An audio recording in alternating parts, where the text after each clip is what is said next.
de la Comisión de Directores Jurídicos de nuestro capítulo. ¿Cómo estás, Juan? Hola, Jorge. Hola, Joel. Aquí estamos. Qué bueno que nos apoyas. Hola, Joel, ¿qué tal? Joel está en Lego, Jaime y Antonio. ¿Cómo estás, Joel? Y también está Jorge Galindo, también amigo tuyo, Jaime. Qué bueno. Un saludarnos a todos. Vamos a dar inicio. Ya tenemos 40 participantes. Vamos a empezar. Perfecto. Adelante, sí. Muchísimas gracias. Buenas tardes, estimados amigos barristas del capítulo Nuevo León de la Barra Mexicana Colegios de Abogados, abogados del foro jurídico en general, y hoy también tenemos, por supuesto, varios distinguidos contadores públicos interesados en el tema de hoy. A nombre del capítulo Nuevo León de la Barra Mexicana Colegio de Abogados, le damos la más cordial bienvenida. De nuevo, muy agradecidos con su acompañamiento y apoyo en todos estos eventos que hemos estado ofreciendo, la gran mayoría de ellos de manera gratuita, tratando de colaborar y compartir el conocimiento de distinguidos expertos con el público en general, ya que es uno de los motivos y motores de nuestra querida barra, la actualización jurídica y tratar de colaborar con la sociedad de esta manera. Les pedimos, por favor, a todos aquellos personas que estén interesados en adherirse, formar parte de nuestro colegio, se acerquen con nosotros aquí al capítulo Nuevo León, si son de aquí de Nuevo León. Hay 21 capítulos en toda la República, en distintos estados, el que les corresponda por su domicilio, o bien en la Barra Mexicana Nacional, ahí en la Ciudad de México. Por favor, síganos en nuestras redes sociales. Tenemos Facebook, tenemos LinkedIn, tenemos Twitter, tenemos un canal de YouTube, donde todos estos eventos los grabamos y los subimos a las 48, 72 horas de que se celebran. Los subimos los eventos y ahí están de libre acceso, los pueden consultar, compartir, volver a ver, están a su disposición.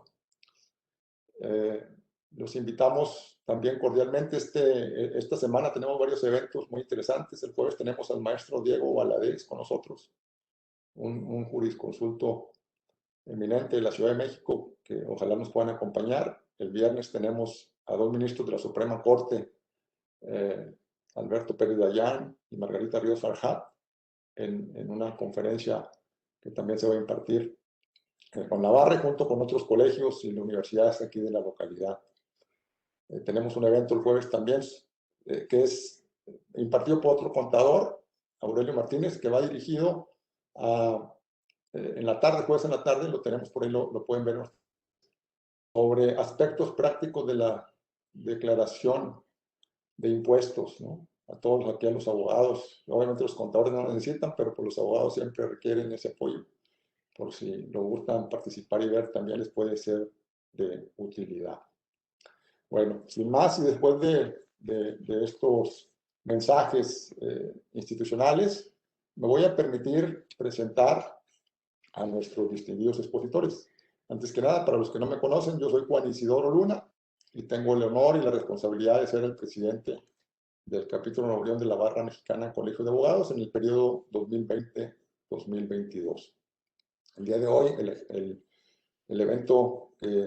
tema del evento de hoy es operaciones reportables, y lo van a ver Jaime y Antonio bajo, lo denominaron con reflexiones jurídico-fiscales. Me voy a permitir presentar a Antonio Vite Jiménez, quien es contador público y estratega financiero, egresado del Instituto Tecnológico Autónomo de México, ITAM, donde también cursó un diplomado en asesoría corporativa. Antonio se encuentra certificado ante el Instituto Mexicano de Contadores Públicos y es socio activo del Colegio de Contadores Públicos de México. Actualmente es socio director de BCG Partners. Esta sociedad BCG Partners fue premiada en la categoría Best Newcomer in the Americas por la editorial International Tax Review. Y en el 2021 el despacho se encuentra en el ranking de firmas recomendadas en las categorías impuestos corporativos e impuestos transaccionales.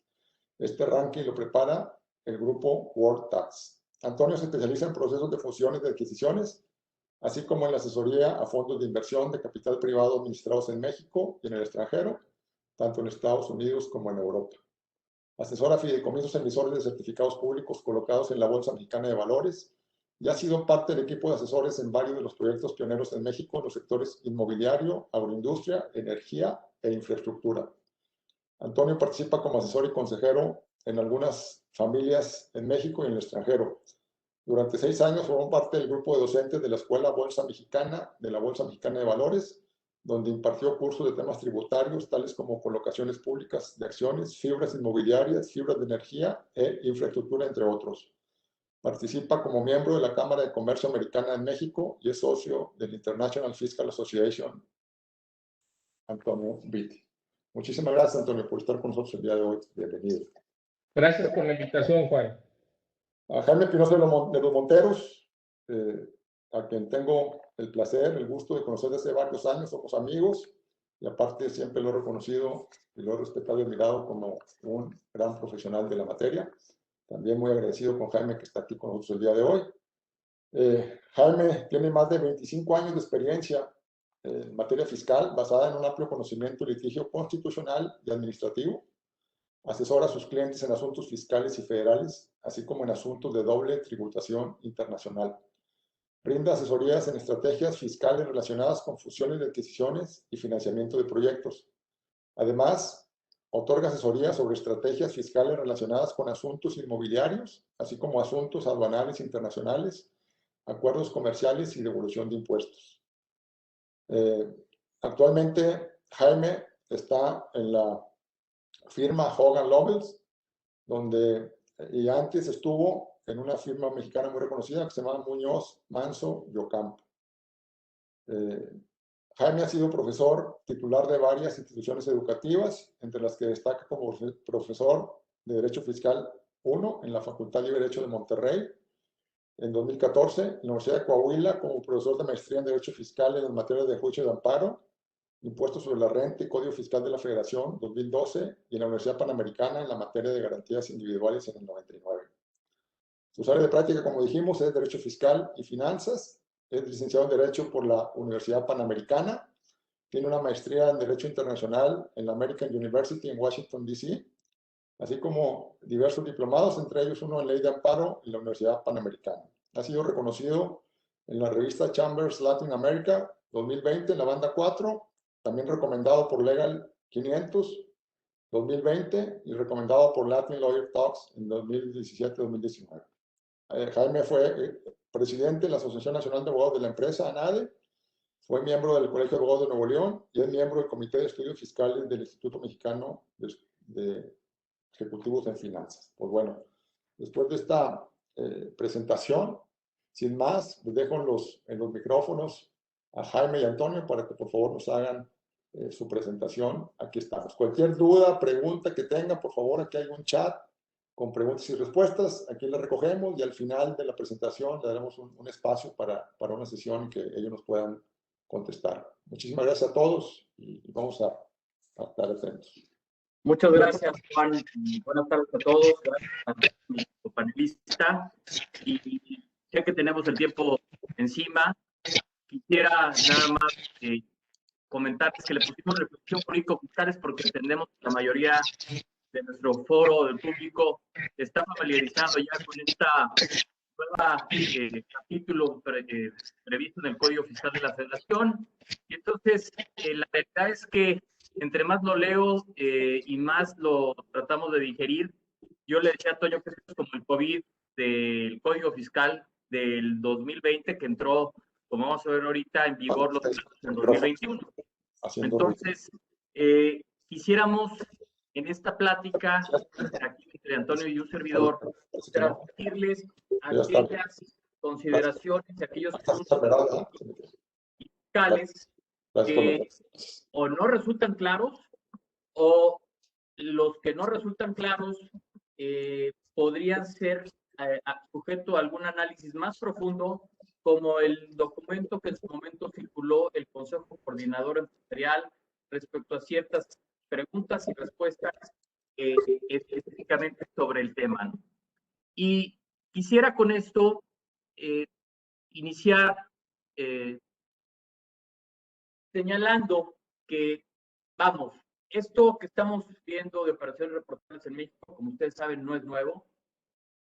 A partir, si no mal recuerdo, de 1989, ya el Reino Unido había adoptado un esquema de operaciones reportables, pero no es hasta que México recoge la recomendación 12 de BEPS cuando lo incorpora a su legislación nacional. Sí me gustaría recalcar algunos conceptos o algunos temas que vienen dentro de las recomendaciones y cuáles son las características del modelo que adopta México en su legislación interna, en el entendido que como Reino Unido, Canadá, Estados Unidos, Israel, Portugal, entre otros países, ya han adoptado el modelo obligatorio de esquema reportable.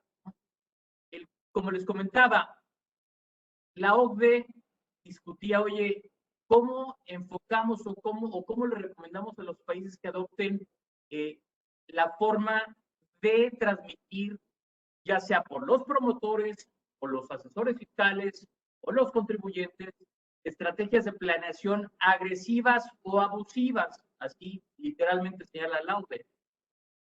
Ver un régimen voluntario, un régimen obligatorio. De hecho, hablaban de consultas. Como ustedes saben, las consultas en México, conforme al artículo 34A del Código Fiscal de la Federación, las respuestas no son vinculantes. Entonces, México opta por el régimen obligatorio en lugar de ser un régimen voluntario, porque la OCDE en su estudio señala que es más eficiente o que ha podido disuadir a los promotores fiscales, asesores o contribuyentes a la elaboración de estos esquemas que erosionan los ingresos fiscales. También México adopta el enfoque de promotor fiscal versus el enfoque de operaciones. Si ustedes ven el artículo 197 del Código Fiscal de la Federación, el enfoque radica en que es el asesor fiscal, tal como lo define el código, quien es el principal obligado a revelar y a notificar cuáles son esquemas que tengan características que pudiesen lesionar el ingreso fiscal del Estado mexicano.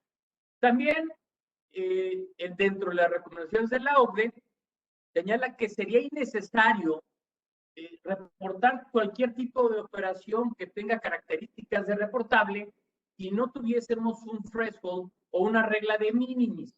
Y para ello, el Código Fiscal de la Federación establece una cláusula habilitante para que lo que hizo la Secretaría de Hacienda y Crédito Público, expedir un piso para que se reporten las esquemas reportables sobre el beneficio versus otro modelo que recomienda la OCDE sobre el monto de operaciones o pérdidas. El modelo de operaciones o pérdidas lo sigue en específico Estados Unidos. También México adopta el modelo de varios actos jurídicos. Ustedes se van a la definición de esquemas reportables. Lo que se reporta en sí es el conjunto de actos jurídicos tendentes a la realización de un fin, que en este caso es un beneficio fiscal, versus a reportar el esquema de un solo acto aislado. México adopta entonces un enfoque de actos jurídicos. México, igual que Canadá, cuando ustedes analizan todo el reporte 12 de BEPS, la OCDE recomienda que además de sanciones pecuniarias, deberían de existir complementariamente sanciones de otro tipo. Y este es uno de los temas que vamos a ver con mayor detalle en esta presentación, porque conforme al artículo 82A, P, C y D, que se incorporan con motivo de la incorporación del esquema o del título sexto de operaciones reportables, nos encontramos que además de una sanción pecuniaria, equivalente al 55 o 75% del beneficio fiscal, lo cual es cuestionable per se. Me dicen que además, porque utilizan la I en sentido copulativo, si el contribuyente no reporta algún tipo de esquema que tenga la característica de reportable, la autoridad fiscal en instancia administrativa desconocerá el beneficio fiscal del esquema que no fue reportado.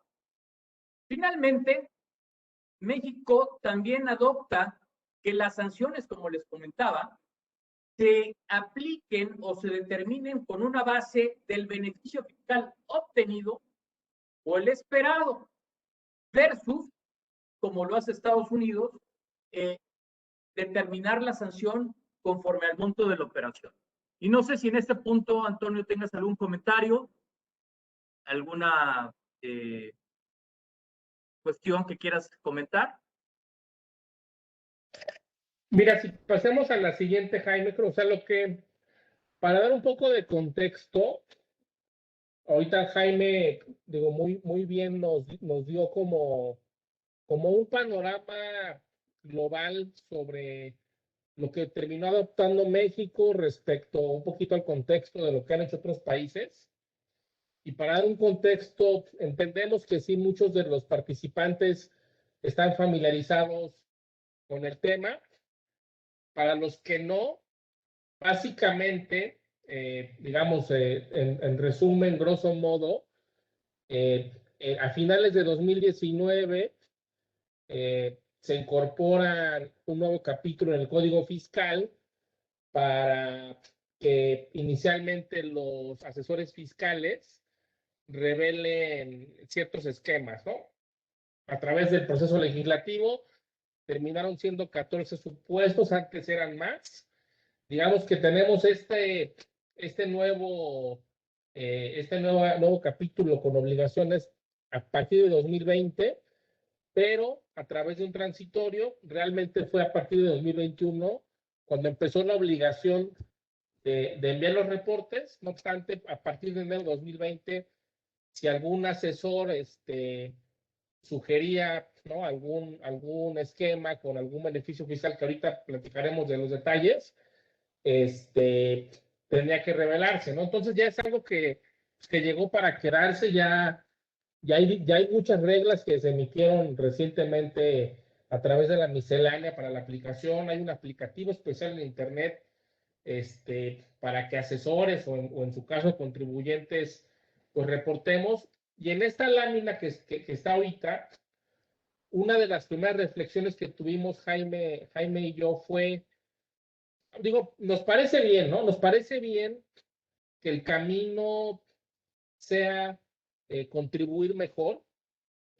Sí ha habido contribuyentes y asesores que han abusado.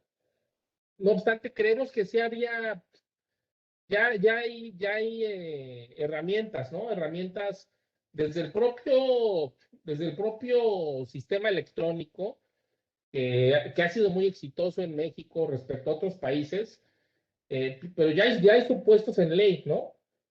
Desde el dictamen en su momento se presentaba información. Ya hay una especie de informativa de operaciones desde 2014, que hoy está en el artículo 31A, que también trae un importe acumulado de 60 millones cuando se reportan ciertos supuestos o no. Por ejemplo, en ese caso sí las guías han sido más claras, ¿no? Por ejemplo, cuando hay venta de acciones, pues solo cuando hay un cambio de controles cuando se reporta, ¿no?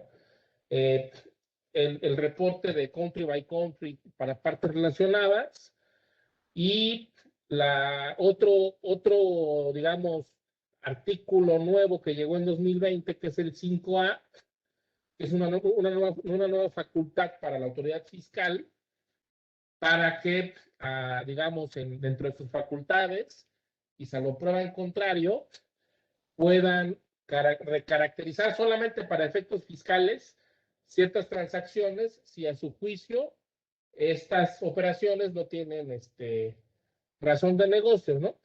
Esta, digamos, es nueva, entró digamos, junto con los esquemas reportables, pero ya había cosas, digamos, ya había caminos, pues, para para que la autoridad pues tenga los elementos de detectar pues, contribuyentes que han abusado e ir, digamos, ¿no?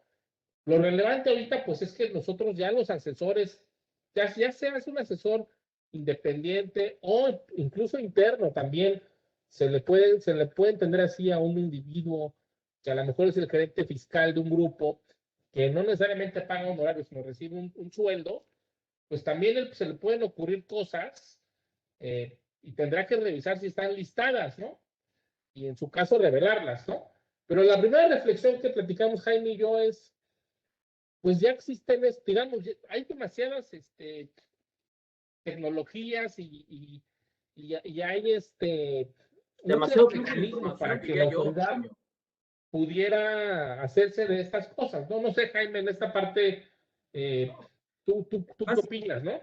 No, básicamente, a ver, uno podría llegar a decir, oye, todavía, además del 5A, que tengo mis dudas que sea una verdadera recaracterización, por más que le llamen así, pero bueno, darle efectos fiscales al acto primigenio, eliminando aquellos actos que carezcan razón de negocios.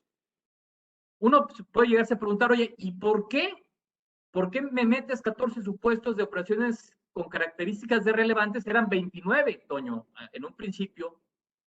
Entonces nos vamos a la interpretación auténtica, entre comillas, interpretación, y entendemos que lo que la ODE quiere es, oye, lo que la autoridad necesita es que no pasen 5 años para que se den cuenta que hiciste una planeación, entre comillas, agresiva para poder disuadir, para poder hablar con el contribuyente que se autocorrija y que pueda tener información oportuna, inmediata, y que no tenga que tener 5 años para enterarse qué fue lo que hiciste, aun cuando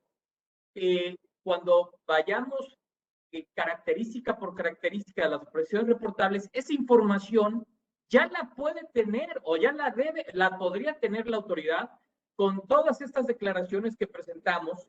Y entendamos una cosa, bajo el sistema de autodeterminación de las contribuciones, lo que ha sostenido la Suprema Corte de Justicia de la Nación es que en tanto que no sea un tema de carácter penal, toda la información que le proporcionemos a las autoridades fiscales, conforme al 63 de código, va a poder ser utilizada para motivar sus resoluciones.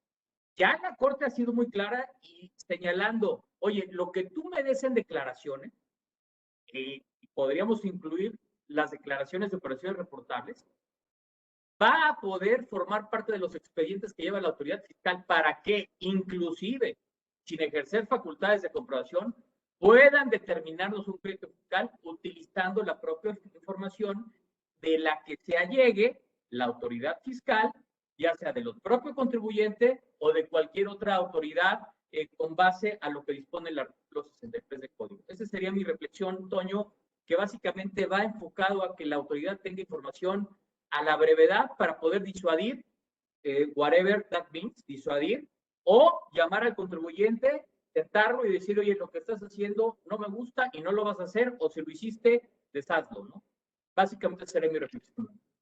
Sí, mira, yo creo que ya sí tenemos una experiencia de algo similar. Yo creo que el punto 2, que es la informativa de operaciones relevantes, que lleva desde 2014, ya existe eso, ¿no? Sí ha habido reglas, hay una forma específica. Las consecuencias eh, eh, tal vez no son tan onerosas como las consecuencias de hoy de no reportar, y tal vez por eso no se le había dado la seriedad, ¿no? A algunos contribuyentes no dieron la seriedad, pero ya existía, ¿no? Ya existía y sí, vaya, hay que ver esta información, digo, habrá que esperar a ver qué hace la autoridad con ella, ¿no? Porque ya veremos, platicaremos, iremos platicando de los temas, pero uno de los temas que reflexionamos Jaime y yo es, oye, puedes estar haciendo algo listado en las 14 fracciones y que tengas un beneficio fiscal, pero ¿qué tal que el beneficio económico es mayor que el fiscal, ¿no?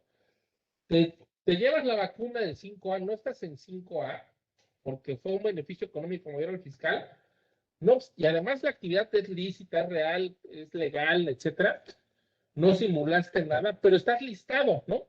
Entonces, ¿qué va a pasar ahí? Veremos ya después la autoridad cómo utiliza esta información, pero este era uno de los temas que también platicamos, ¿no? Bueno, sin más preámbulo, pues le doy adelante con la siguiente lámina, Antonio. Sí. ¿Estás de acuerdo?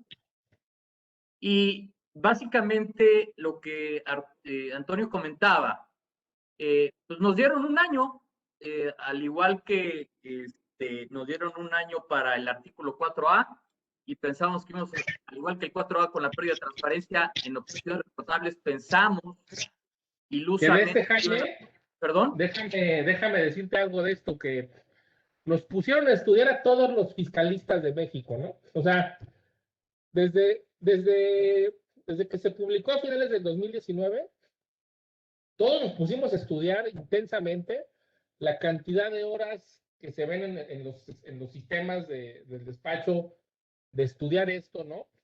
Que digo, me parece muy bien, la verdad es que creo que fue algo bueno porque al final del día todos los asesores nos tuvimos que poner a ver esto y las empresas, pero parece que ya, o sea, con la novedad del acuerdo de los 100 millones, pues parece que mucho fue académico nada más, ¿no? Porque por como estaban, pues era prácticamente reportar muchas cosas, ¿no?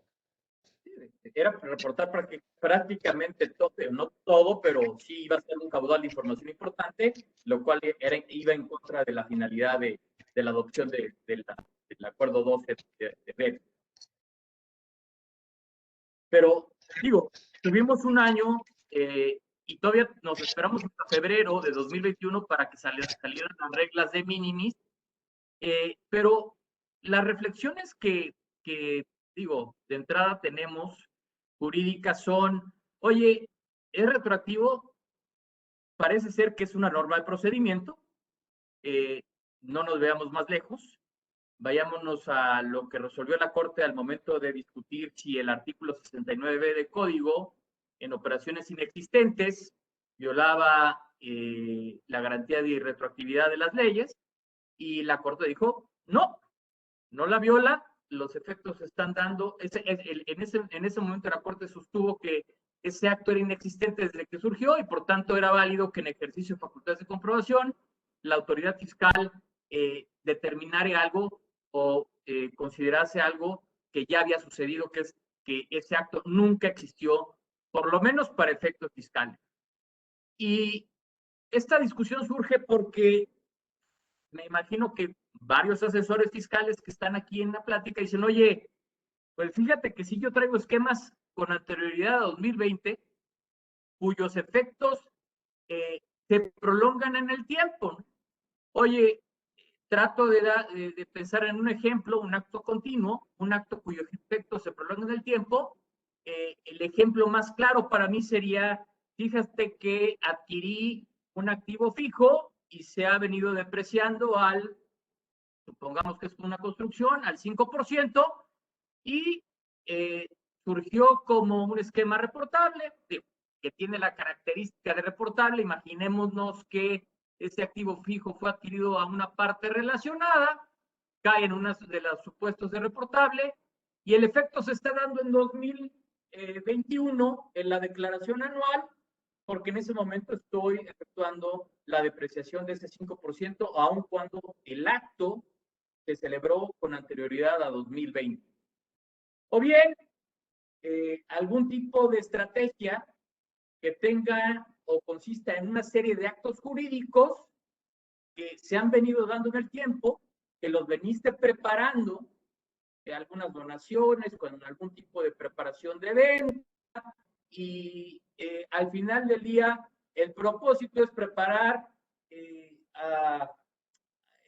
el regalito para 2021 siguiente, por no decir, por no abrir tanto las cartas y no darles ideas aquí no me vayan a acusar que estoy transmitiendo algún esquema reportable. Entonces, pues bueno, esa serie de actos que surgieron con anterioridad a 2020 o que se dieron con anterioridad a 2020 y que pueden tener efectos y ser implementados en 2020 y 2021, pues van a tener que ser reportados. Y los actos de tracto sucesivo que se van repitiendo y continuando en el tiempo, ¿no? Entonces ahí parecería ser que, ojo, también la OCDE habla de dos cosas. Oye, ¿cuándo debo de reportar? Y la regla general es, cuando eres el asesor fiscal debes de reportar cuando pones a disposición el esquema en favor del usuario o contribuyente. Y cuando eres contribuyente, cuando lo implementes. Y en realidad, lo que hemos estado discutiendo también es que cuándo se da realmente la implementación, cuando celebras el acto jurídico, o bien yo pensaría como contribuyente que la implementación se da cuando obtienes el beneficio fiscal que se ve reflejado conforme al sistema de autodeterminación de las contribuciones cuando presentas tu declaración. No sé si tengas algún comentario sobre eso, Toño. Sí, mira, yo también una cosa que hay que, ahorita vamos a ir platicando, ¿no? Cuando veamos las fracciones, ahorita de lo que platicaste de los ejemplos,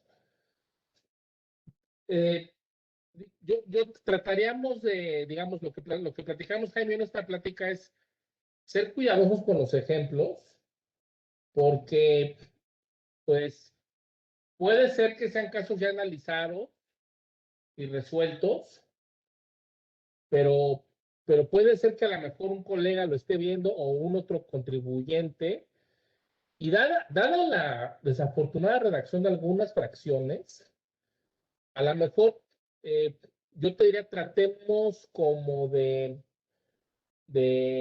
ejemplo, el que decías de la depreciación, ¿no? De los casos que tienen efectos, ¿no? Yo creo que falta claridad. A ver, sí es cierto que una fracción nos dice que la transmisión de un activo depreciado, ¿no?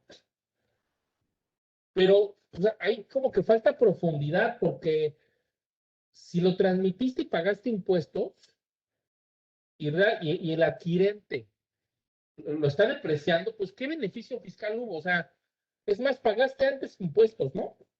Yo creo que lo que pasa, Toño, faltan reglas tal vez de grupo, Jaime, tal vez faltan reglas de grupo que bueno, aclaren estas cosas, ¿no? es entre partes relacionadas y lo que busca ahí evitar o atajar es que revalúe activos fijos entre sus Pero sedes. yo creo que la mala redacción te lleva a pensar eso. O sea, una empresa que le vende a su filial un activo y la empresa que lo vendió pagó impuesto y fue a valores de mercado con un estudio, ¿no? Hubo una evaluación seria. Y este adquirente lo compró por una razón de que acá ahora va a llevar ese negocio y lo está depreciando, pues yo no veo una planeación agresiva, ¿no? Creo que son las cosas que le falta claridad a la redacción, a reglas, de que nos dejan realmente, pues estas reflexiones de incertidumbre, de que dice, oye, pues es que no hubo un beneficio, ¿no? O sea, a nivel, te pagué impuesto, ¿no? Es correcto, es correcto. Y quizá lo que busca también atajar el legislador es que juegue con las bases, ¿no? Pero me queda claro. Pero o sea, nos tienen que decir eso, Jaime. La autoridad, una de las reflexiones que esperamos con seriedad es aclárenos las cosas, ¿no? Porque si nos ponemos nosotros, o sea, a mí se me ocurren 1000 cosas de cuando veo las fracciones, ¿no? 1000. Y me preocupo, ¿no? Porque digo, híjole, es que yo no hice esto por esto, pero pues se lee así, ¿no? Pero creo que necesitamos seriamente, porque las reglas que sacaron, digo, muchas gracias por las reglas, pero fueron reglas como de ponle aquí el RFC y aquí, o sea, no son reglas de claridad de los supuestos, ¿no? No, son las reglas de cómo acomodar los palitos y cómo llenar los cuadritos, pero yo esperaba reglas en donde, como tú bien dices, profundizasen en cada uno de los 14 supuestos, porque tal como están redactados, caen muchísimos supuestos que muchos de los contribuyentes y muchas de las personas que nos están oyendo, escuchando, pues dicen, oye, esto lo vengo haciendo, ¿no? Y tiene una verdadera y legítima razón de negocios. ¿No? Pero lo vamos a ver más adelante y coincido contigo, ¿no? Perfecto. Ahora, la segunda reflexión es, esquemas reportables, no, esta definición no la inventó el legislador mexicano, viene de la OCDE, pero yo no sé y como les decía, comprende una serie de actos jurídicos, no solamente se limita a un acto como otros modelos que han adoptado otros países. Pero creo que ahí, utilizando los términos beisboleros que tanto te gusta, Antonio, nos echaron una bola rápida, ¿no? Y no la vimos, porque nos dicen que no debemos de reportar aquellas operaciones o esquemas, perdón, que generen beneficios fiscales, pero que no tengan la característica o alguna de las características del 199, esto es, que no tengan la característica de reportable. Y cuando digo reportar es que debo de obtener una constancia. Y entonces, en la práctica, un esquema que genera beneficios fiscales, cualquier esquema consistente en una asesoría, en una planeación, a mí no me asusta utilizar la palabra planeación y teoría de opción, elijo de entre las opciones jurídicamente válidas, exijo la más eficiente para la empresa. Oye, también me dices que debo de expedir una constancia explicando por qué no me ubico en las 14 fracciones. Y entonces, cualquier asesor fiscal de los que estamos aquí va a decir, oye, y también le tengo que enseñar esas cartas al fisco porque tengo que explicarle por qué no tiene el carácter o el adjetivo calificativo de reportable. Para mí es una bola rápida y eso no viene en la OCDE y en las recomendaciones. Entonces, la verdad es que, no sé, Toño, yo me sentí muy sorprendido porque el 197 me obliga a reportar cualquier esquema que genere beneficios fiscales que evidentemente tenga un beneficio fiscal agregado superior a los 100 millones de pesos, pero no sé qué piensas tú. No es una bola rápida, yo creo que es un lanzamiento de nudillos, Jaime, de esa bola que se va moviendo lentamente y no sabes para dónde va. ¿Por qué? Está claramente desde la iniciativa, pero desde que leías ese párrafo decías, a ver, hay un párrafo que me dice que si hay un beneficio fiscal, pero no estoy listado, no lo reporto, pero sí lo reporto, ¿no? Porque tengo que dar una constancia. Entonces, pues es claramente otra banderita que le das.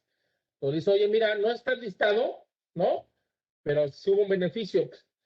A mí lo que me preocupa es que empiecen a llegar de esas y haya una fracción 15 y 16, ¿no? En 2 años que digan, ah, no, pues es que hay un chorro de estas que hay beneficios, no está listada, vamos a poner 2 fracciones más, ¿no?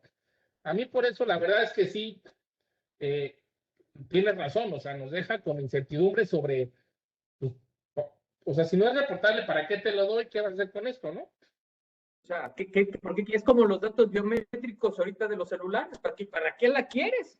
O en manos de quién va a estar esa información, ¿no? Y entonces, echa fama y ponte a dormir. El SAT, ¿para qué quiere esta información?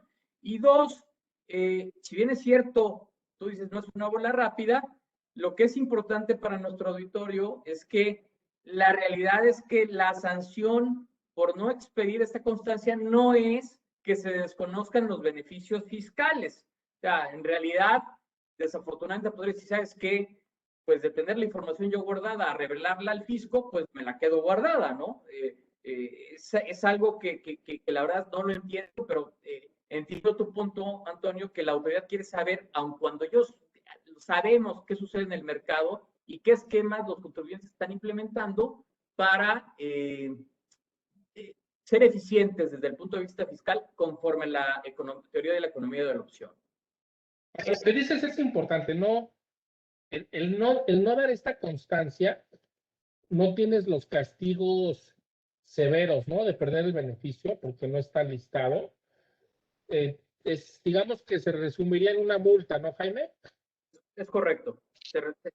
Se aterriza en una sola multa unitaria, pero de todas maneras es un tema que inquieta porque no tendría, en mi punto de vista, conforme la acción 12, que tener que estar ahí. Y respecto a los esquemas reportables certificados, híjole, la verdad es que lo que puedo decirles a mis colegas asesores fiscales es que ya estos boletines fiscales en donde recomienden hacer algo, pues no los emitan, ¿no?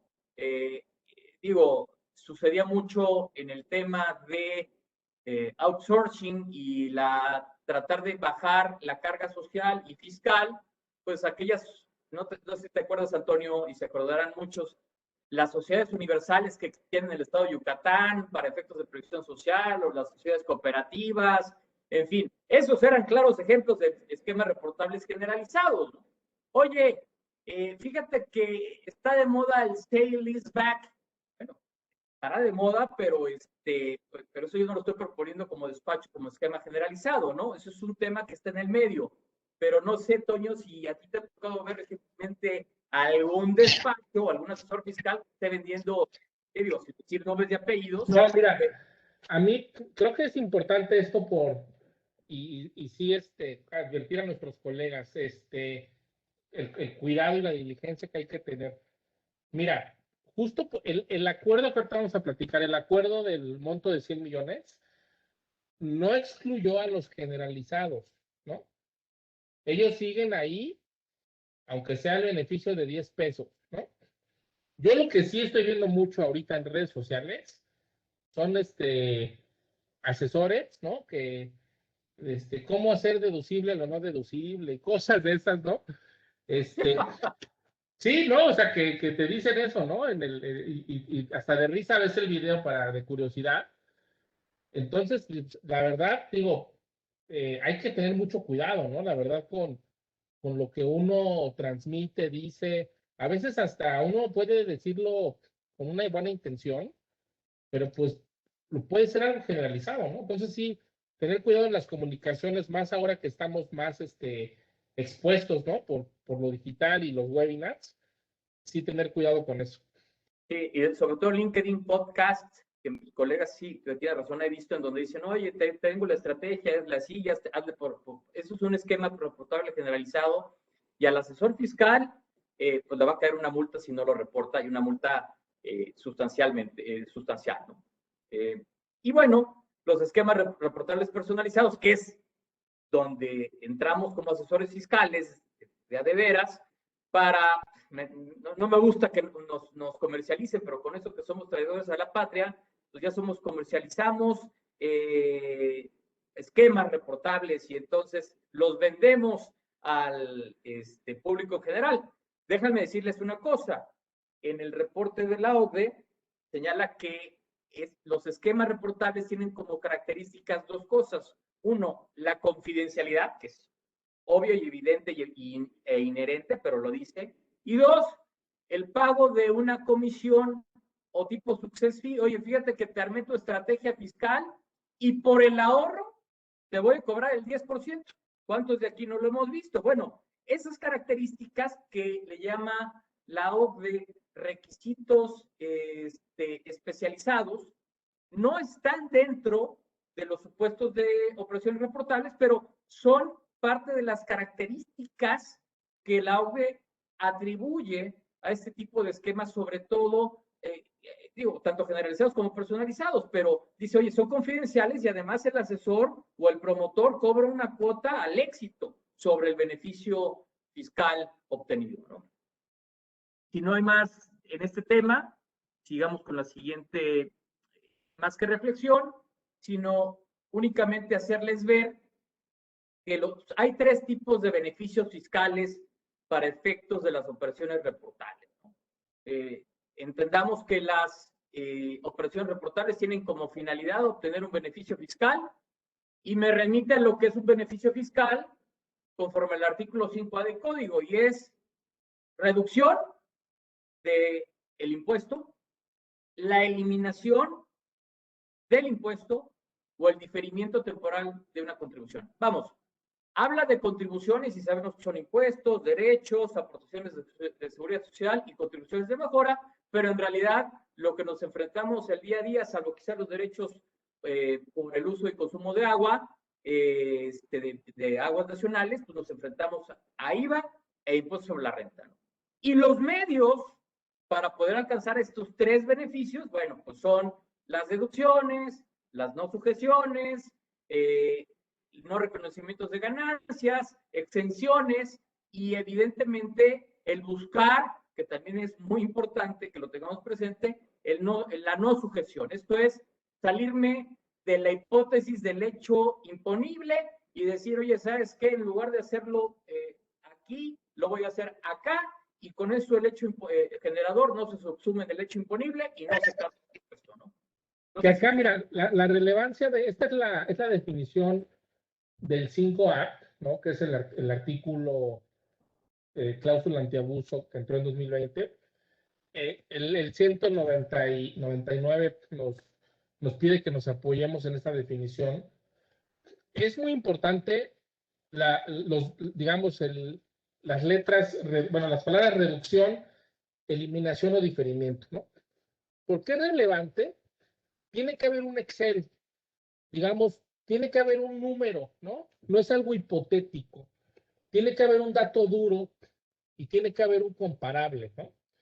Digamos que es matemático esto, o sea, tiene que haber un supuesto A y un B, y en el B hubo una reducción, eliminación o diferimiento, ¿no? Entonces sí, digamos, una reflexión importante es, si en las decisiones, pues ir llevando esta cuantificación, ¿no?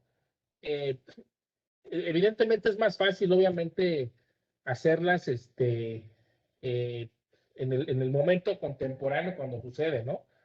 Entonces, pero sí, vaya, aquí yo creo, Jaime, que sí es porque uno de pronto se puede confundir con tanta redacción y tantas cosas, pero tiene que haber un número, ¿no? Y tiene que haber dos números que se comparen, ¿no? Y esos dos números que se comparen tuvieron que haber llevado por una reducción, eliminación o diferimiento, ¿no? A lo mejor el diferimiento es el mismo número. A es igual a B, pero lo pagaste después, eso sí, ¿no? Pero en las otras, pues sí tiene que haber un comparable numérico. Y ese comparable, ojo, y dentro de las reflexiones que platicábamos, ese comparable evidentemente se puede dar por la propia ley. A ver, ¿a qué me refiero? Cuando hablamos de eliminación y yo diseño o propongo un esquema en el cual la holding sea una sociedad holandesa, cuando era una sociedad americana, en lugar de que el impuesto sobre dividendos sea del 5%, sea exento, pues bueno, evidentemente, no sé qué piensas tú, Toño, pero ahí hay una reducción o eliminación del impuesto a la renta del residente del extranjero por fuente de riqueza en México. Entonces, ese comparable, yo coincido contigo que lo que tiene que llevar la empresa es un libro como los de Excel, en donde tenga todos sus números de impuestos que ha venido pagando para que tenga esos comparables, ¿no? Y pueda tener un caso.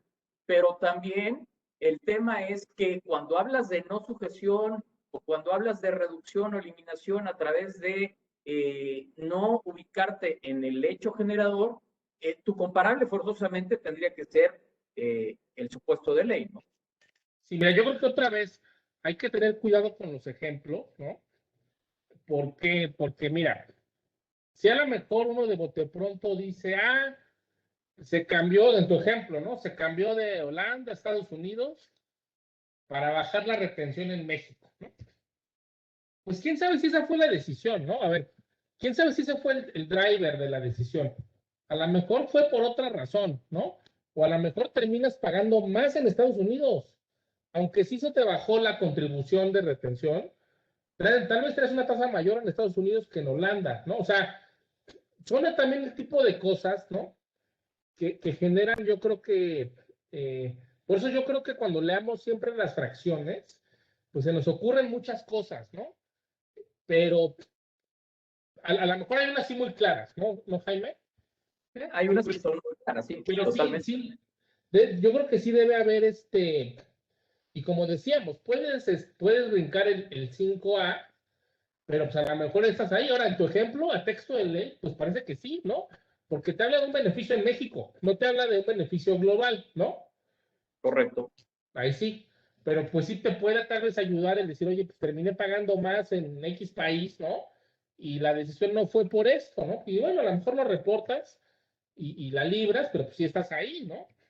El gran tema es que estás ahí, ¿no? O sea, el gran tema de todos es darle información al monstruo, ¿no? Y y bueno, información que parecería ser, vamos a ver más adelante, hemos definido que las operaciones, el aviso como tal es neutral, ¿no? Como dice la OCDE, no es ni bueno ni malo, pero ojalá tuviésemos una confirmación de criterio como la teníamos anteriormente para que decir, oye, dime que lo que estoy haciendo es correcto, porque si no, yo no sé cómo vas a tomar esta información que te estoy dando y que no presume que eres culpable ni que es ilícita tu esquema, pero lo tiene la autoridad y por algo me lo está pidiendo, ¿no? Por disposición de la ley, ¿no? Entonces, voy a continuar. Sí. Hay reflexiones cuando uno va sobre todo este texto del título sexto del código. La verdad es que sí hay muchas definiciones y lo más importante es irnos a varios puntos clave, ¿no?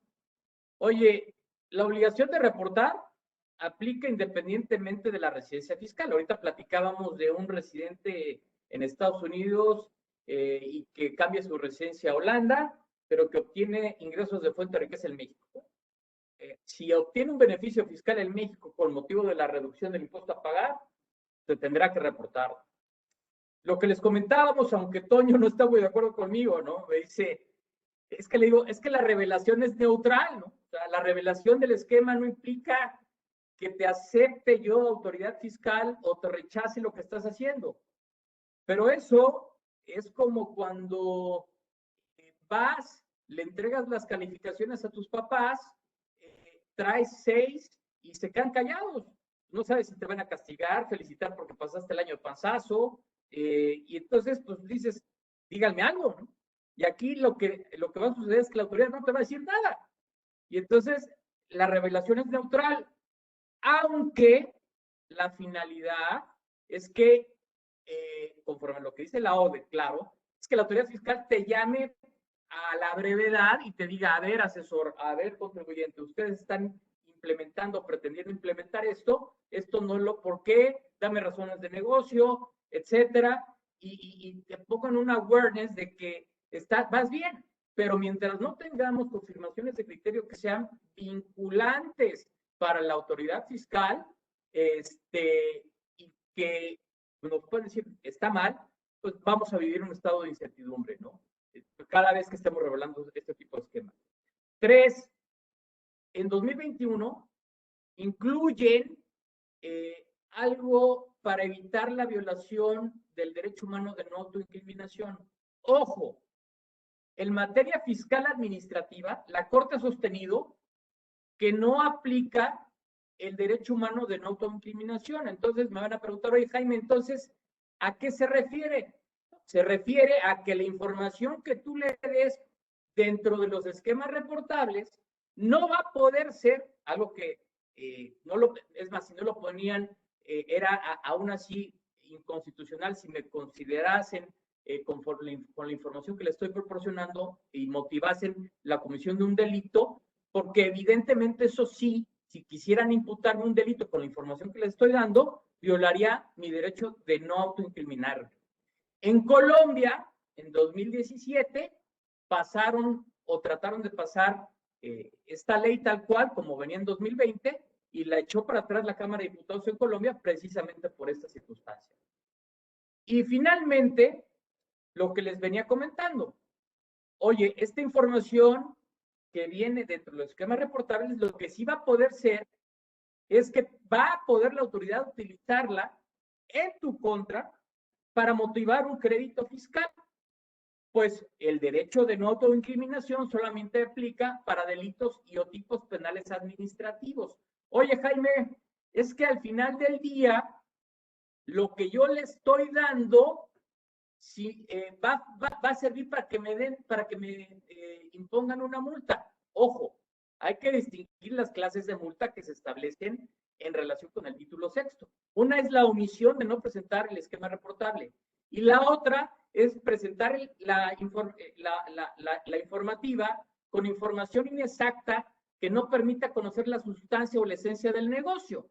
Entonces, ahí podría haber un argumento para decir, oye, es que yo te estoy reportando, sí, pero me estás reportando en forma incorrecta y no te estoy multando por lo que me estás diciendo. Te estoy multando o motivándote, no te estoy multando, para poner esta palabra, en estas palabras, no te estoy multando por los hechos que me estás diciendo, sino porque me estás dando información incompleta o incorrecta. No sé si sobre estos temas tienes alguna reflexión, Antonio. Sí, mira, yo creo que, a ver, no sabemos, no sabemos qué van a hacer con esta información, ¿no? No ha pasado al día de hoy, al menos yo no sé de algún colega o contribuyente, ¿no? Que ya esté en este supuesto ahorita, que no lo sé, no hay.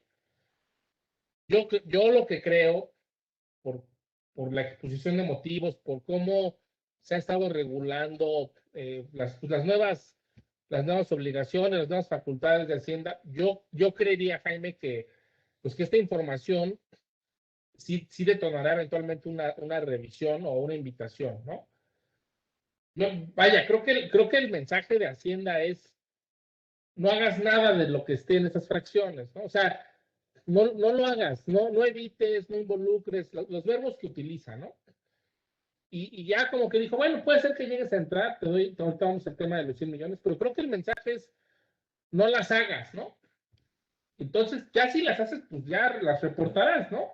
Pero creo que el mensaje es: pues no las hagas, ¿no? Y no sabemos qué van a hacer con la información, pero creo que el mensaje es: evítatelas, ¿no?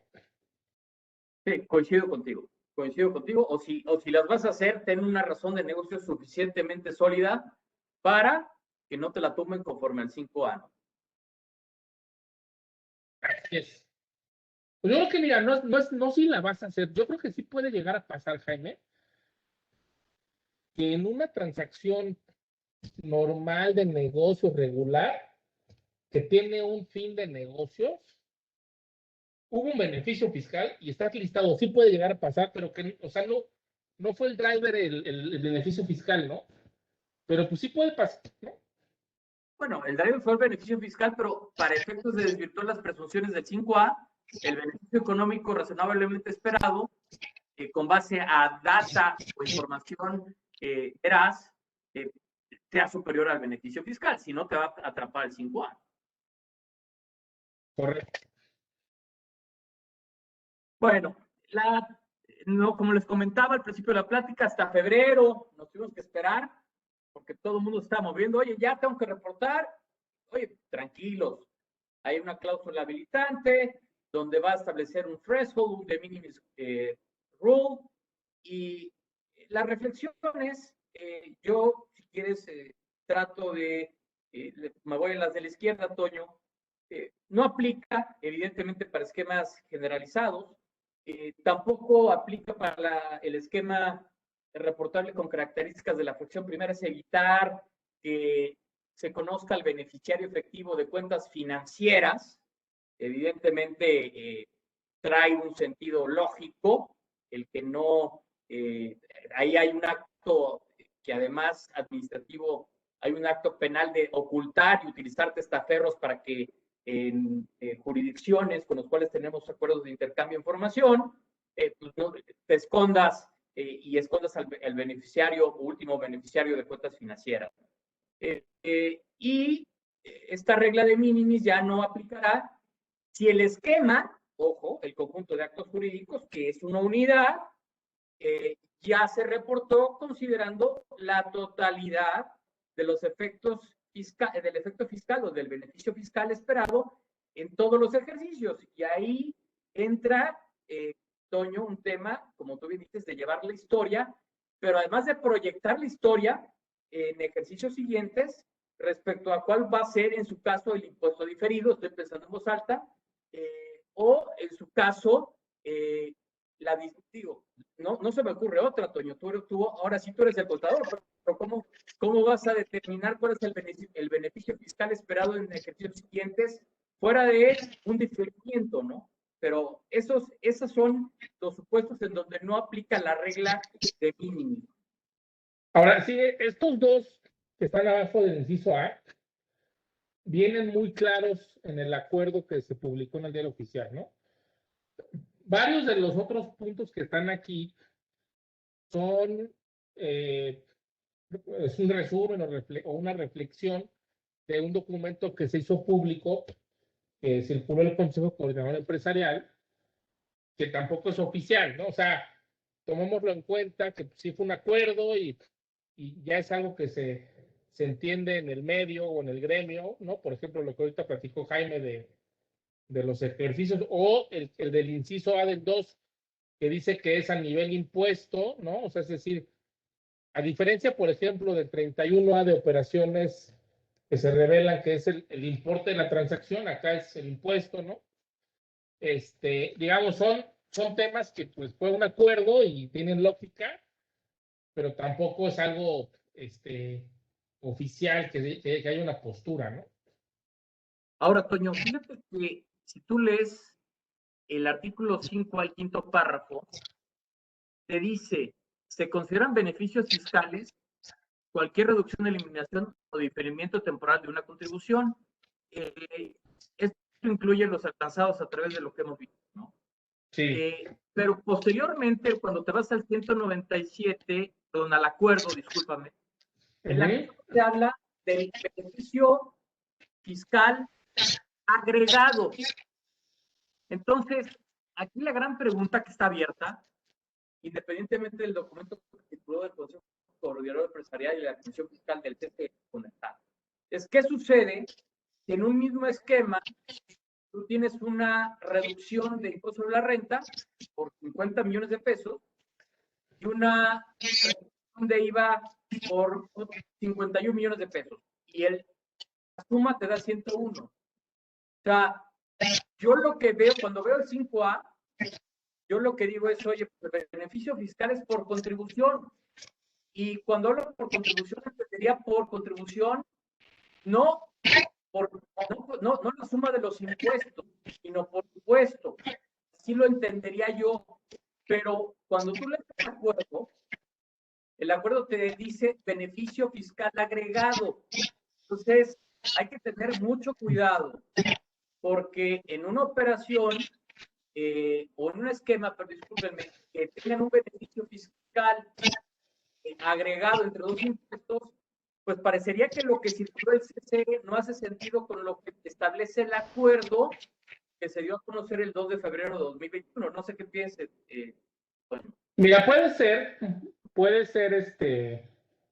o también puede ser que agregado se refiera a más operaciones, ¿no? O sea, más operaciones, no solo esa, ¿no? Y hay un beneficio así. Puede ser que sea por contribución, varias operaciones o varias contribuciones. Digo, no está claro, ¿no? Yo creo que hay que jugar a la conservadora y en la matriz metes todo para que, pues sí, cuides que no estés ahí, ¿no? Y cuando dice Toño agregado es que digan, oye, ve cada punto o cada impuesto que se causó dentro del esquema y súmalo. O ve cada uno de los... Esa es una, o la otra es que a lo mejor durante el año te ubicaste 3 fracciones, ¿no? Por cosas distintas. Y una suma 35, otra 40, ¿no? Y otra 30. Pues ya superaste en el agregado los 100, ¿no? Del mismo impuesto. O sea, creo que lo que tú agregaste del IVA pues es una complejidad extra.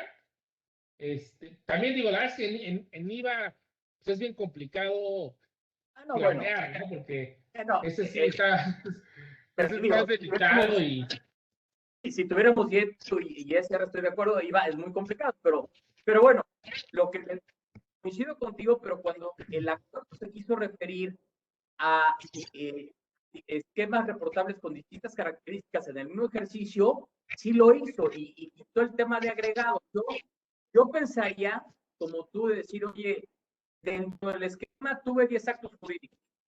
Entonces lo que tengo que hacer es sumar el beneficio fiscal de esos 10 actos jurídicos que forman parte del esquema. Y este resultado te va a dar el beneficio fiscal.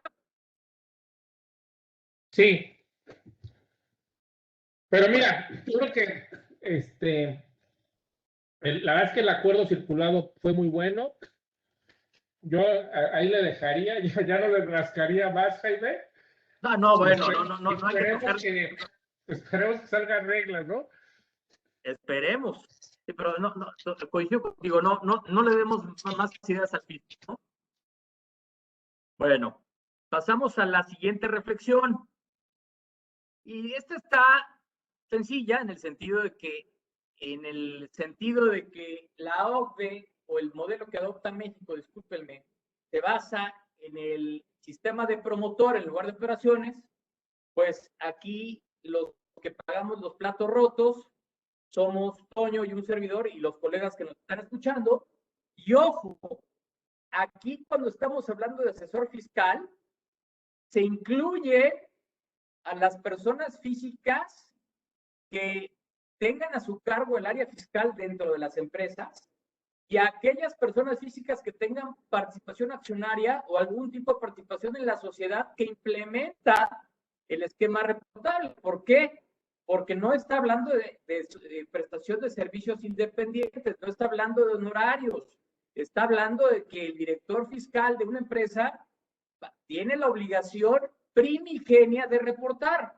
Esa obligación va a descargarse la empresa si la empresa es la que presenta la operación reportable y le salva el pellejo a su trabajador señalando el RFC en la notificación de la persona física que diseñó el sistema o lo implementó dentro de la empresa. No sé si es correcta mi afirmación, Toño, no sé qué piensas. Sí, de acuerdo, Jaime, sí. Sí, lo que presupone, pues, es que, como decía, ¿no? Que son los individuos, finalmente, los que están, o sea, es un individuo natural quien está haciendo la sugerencia, ¿no? Y vamos, las personas morales, por más que sean ficciones jurídicas, no hablan por sí solas. Entonces hay adentro voces que le hablan al oído a los directores de finanzas, a los directores generales, al consejo y a los accionistas y donde les proponen ciertas cosas. Y al final... perdón, Toño. Sí, en el párrafo 2, que también es algo que es importante que sepa la audiencia, ¿no? Los extranjeros, como tal, no tienen la obligación de reportar, ¿no? Pero si una empresa mexicana tiene operaciones con ese extranjero y a través de esa operación, si está en el esquema y hubo un beneficio, la empresa mexicana es la obligada a iniciar, ¿no? Correcto. Digamos, ojo, no necesariamente siempre es fuente de riqueza. Por ejemplo, la venta que haga un extranjero de una empresa mexicana que hay fuente, pues ahí no tuviste una operación con la empresa, tú vendiste la empresa, ¿no? Correcto. Digamos, te puede aplicar pago de regalías, pago de intereses, ¿no? Obviamente que esté listado, que haya un beneficio, etcétera, etcétera, ¿no? Pero tiene que haber una interacción y además ser parte relacionada, ¿no? Correcto, coincido contigo. Coincido contigo. Bueno, dentro de esta misma reflexión, pues bueno, lo más importante, pues no digo que no seamos lo más importante nosotros, los asesores fiscales, ¿no? Pero sobre quien va a caer todo el peso de la ley y las multas y las sanciones no pecuniarias más severas es sobre los contribuyentes. Entonces, el hecho de que el asesor fiscal llegue, se acerque contigo y te diga, oye, te tengo un plan que te va a ahorrar X millones de pesos por arriba de los 100, pues lo que tiene que hacer la empresa es decir, perfecto, pero en el contrato te obligas a darme mi constancia de esquema de identificación, perdón, mi número de identificación de esquema reportable que voy a tener que presentar en mi declaración anual, o bien lo que platicábamos, es un esquema que no guarda las características de reportable y dame mi constancia de igual forma, ¿no? Pero en todo caso, si no me la da el asesor fiscal, el último responsable es el contribuyente. Y en ese sentido, me voy me salto al sexto y ahorita dejo a Toño al 2, 3, 4 y 5. Me he estado viendo ciertos contratos de prestación de servicios en donde dicen, oye, y si hay un esquema reportable, pues tú lo reportas, ¿no? O sea, el prestador de servicios se lo dice a su cliente. Evidentemente es debatible si ese acuerdo genérico a priori, vamos, todo sería a priori, pero si ese contrato de prestación de servicios con esa cláusula genérica no sirve para eximir al asesor fiscal de presentar la notificación de operaciones reportables. Lo que Antonio y yo llegamos a la conclusión es que si realmente hay una relación seria y profesional y donde va a haber un esquema, no quiero decir agresivo y abusivo, no me gusta porque así lo dice el OCDE, pero va a haber un esquema en donde hay una razón de negocios y puede haber un beneficio fiscal superior a los 100 millones, yo esperaría, para el contribuyente, yo esperaría que se celebrase un convenio ad hoc o un contrato ad hoc entre el asesor fiscal y el contribuyente. Y no sé, Toño, si tienes algún comentario sobre esto o los demás casos que vienen fuera del 1 y sexto, ¿no? Mira, aprovechando, voy a leer una de las preguntas que está, a ver, te la leo, Jaime, dice, y como asesor fiscal, y si como asesor fiscal no entrego el esquema de forma tangible, no me pondría en el rango de operaciones simuladas, porque la materialidad del servicio no se acredita plenamente. Creo que me imagino se refiere a que sea verbal, ¿no? No diste el informe tangible, ¿no? Sí, o sea, no das una opinión. Evidentemente, aquí la pregunta es excelente porque dentro de este título no van a encontrar ninguna presunción jure de jure o juris tantum, como si viene en el 5A, salvo prueba en contrario. Pero tu pregunta es excelente porque ¿qué va a suceder si el fisco descubre en una auditoría que hiciste algunas operaciones que tienen la característica de reportable? Lo primero que yo haría como fisco es decir, no sé qué piensas tú, Toño, oye, ¿y quién lo hizo? Bueno, pues lo hizo Food Tracks, qué bueno, pero como no te dio un número de identificación de esquema reportable, sobre quien me voy a ir es sobre ti. O sea, y no hay ninguna presunción, no hay nada, simple y sencillamente podrían decir, oye, esta operación que realizaste, como decía Toño, está tan abierto las 14 fracciones que tú decís, oye, pues fíjate que esto tiene y huele como reportable y no me lo reportaste. Y entonces ese asesor fiscal que no les dio materialmente esa opinión o esa estrategia, pues bueno, seguramente tampoco les va a dar un número de identificación de esquema reportable. No sé qué piensas, Toño. Sí, coincido contigo, sí. Ahora, siguiendo con los sujetos obligados, en el 2, lo que les comentábamos, oigan, no se confíen como directores el puesto no importa conforme a la ley federal del trabajo. Si ustedes son los encargados de dar la asesoría fiscal como un trabajo, como un servicio procesal subordinado, están obligados, a menos que la persona moral lo salve y les diga, no te preocupes, compadre, yo lo presento por ti y doy el RFC de mi asesor interno, de mi asesor in-house, ¿no? Y tampoco aplica para que los asesores fiscales que no sean residentes en México, que no tengan un EP, o bien que sea implementado, comercializado por una persona que no sea un asesor fiscal.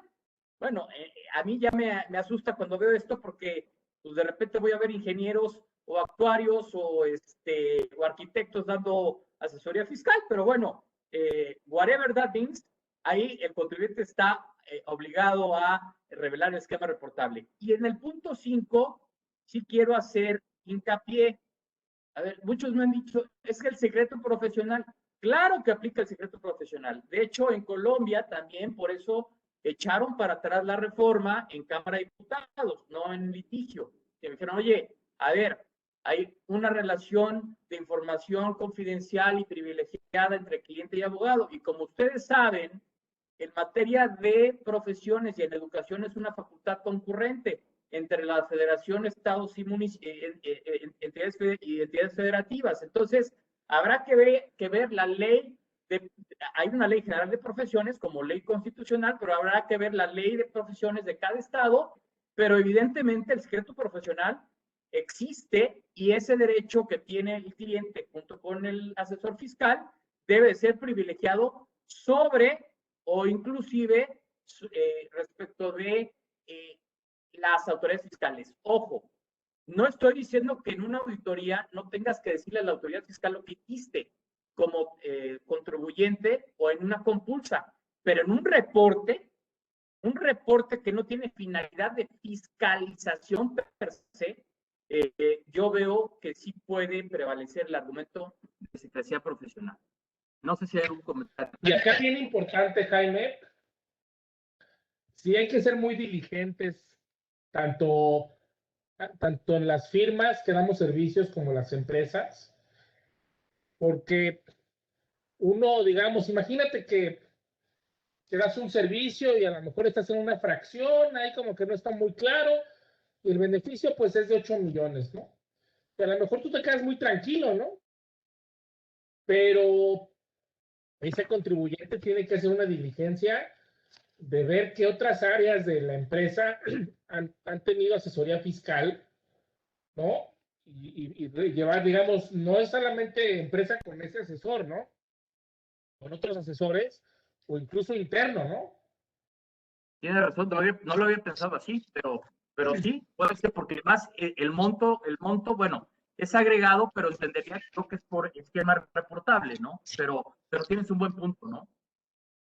Claro, y la responsabilidad como asesor, hasta dónde llega, ¿no? Porque, te digo, el ejemplo que te doy, pues parece que ya te vas de vacaciones y dices, no, pues yo 8 millones, no pasa nada, ¿no? Pero... Como lo trata de atacar ahí el código, esto, y cuando varios asesores intervengan, un asesor va a ser el que por cuenta de todos sus compañeros va a tener que reflejarlo, ¿no? Pero cuando por intervengan en la misma operación, Jaime, en la misma operación sí, pero cuando son varias operaciones con el mismo contribuyente, pues esa no está fácil, ¿no? ¿No? Y es ahí donde te agarra la regla del acuerdo del monto agregado del beneficio fiscal. Entonces, tiene razón. Sí, y esa diligencia la tienen que hacer las empresas. Es muy importante que tengan esas reuniones pues trimestralmente, ¿no? Para ir midiendo esto. ¿No? Y que tengan dentro del Consejo de Administración, si se puede, un consejo fiscal, ¿no?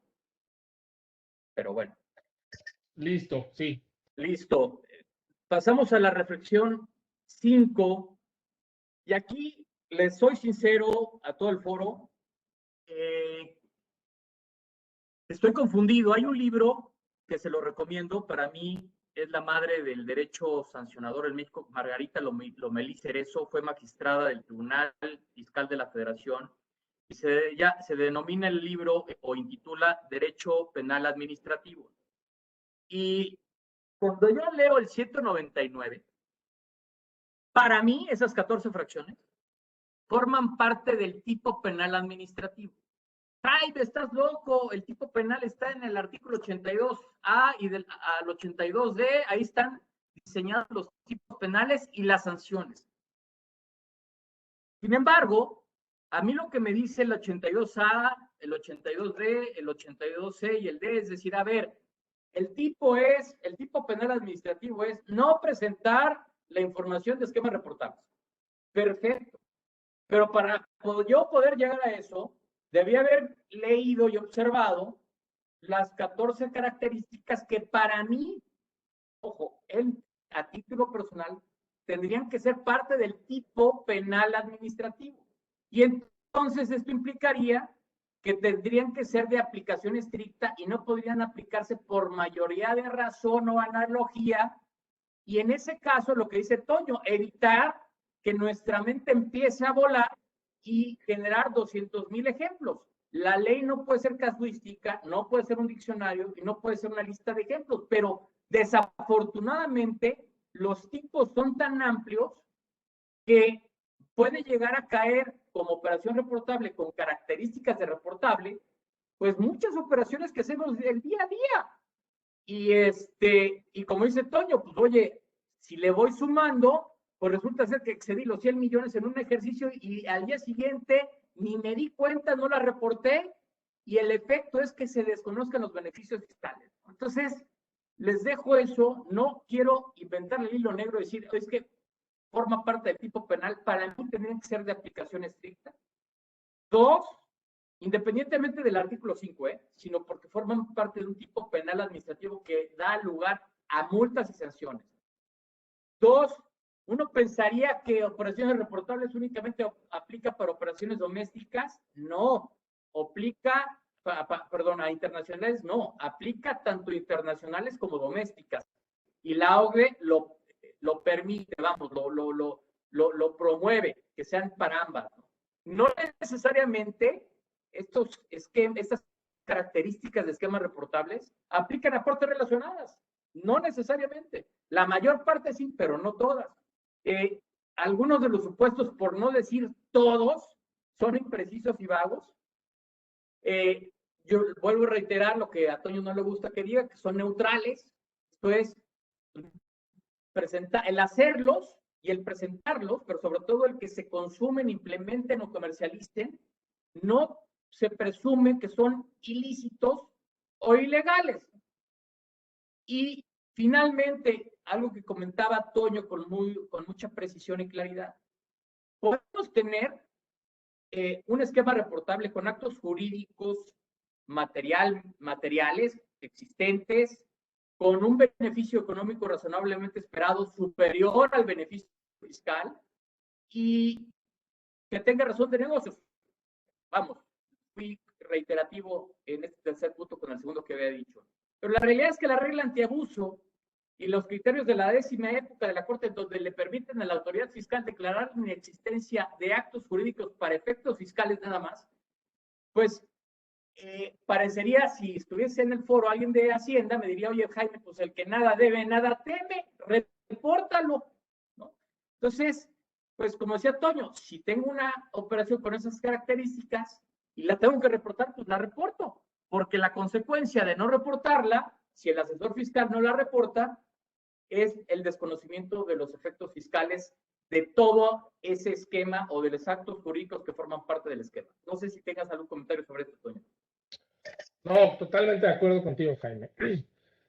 Mira, estos puntos que pones aquí son la introducción a las siguientes láminas, que ya son los esquemas, que para facilitar el análisis lo que hicimos fue pegar las fracciones y en algunos supuestos poner algún comentario, ¿no? Sí, y lo que le somos honestos, no queremos ir fracción por fracción porque no queremos dar ideas. Pero mira, por ejemplo, te voy a decir algo. Mira, aquí en las preguntas nos pregunta Jorge, nos pregunta, ¿una fusión de sociedades es esquema reportable? Mi primera respuesta es que no está expresa, ¿no? Pero a ver, ¿qué tal que hiciste la fracción tercera? Una fusión para evitar el intercambio de información. ¿Qué tal que hiciste una fusión para evitar la aplicación del 4B, ¿no? ¿Qué tal que hiciste una fusión? O sea, tienes que leer las fracciones y a lo mejor sí estás, ¿no? ¿Y a qué te va a llevar esto? A que digas, ¿me fusiono o no? Pues oye, mejor no me fusiono, ¿no? Voy a buscar otra forma, ¿no? O sea, es que a eso nos lleva, ¿no? A eso nos lleva que ante la ambigüedad de la redacción, pues tienes que ver si estás o no. Mira, contestando la pregunta de Jorge, viene la reflexión de la fracción tercera. Fíjense, si es un tipo penal, suponiendo que sea de aplicación estricta, me dice, consiste en uno o más actos jurídicos que permitan transmitir utilidades fiscales pendientes de disminuir de utilidades fiscales a personas distintas que las generaron. A ver, señores, no hay una definición al impuesto a la renta que te diga qué es transmisión de pérdidas fiscales. O sea, la pérdida fiscal es intransmisible. Ya sabemos qué significa o las implicaciones de transmitir, que es que la sociedad perdedora absorba una ganadora. No existe una definición.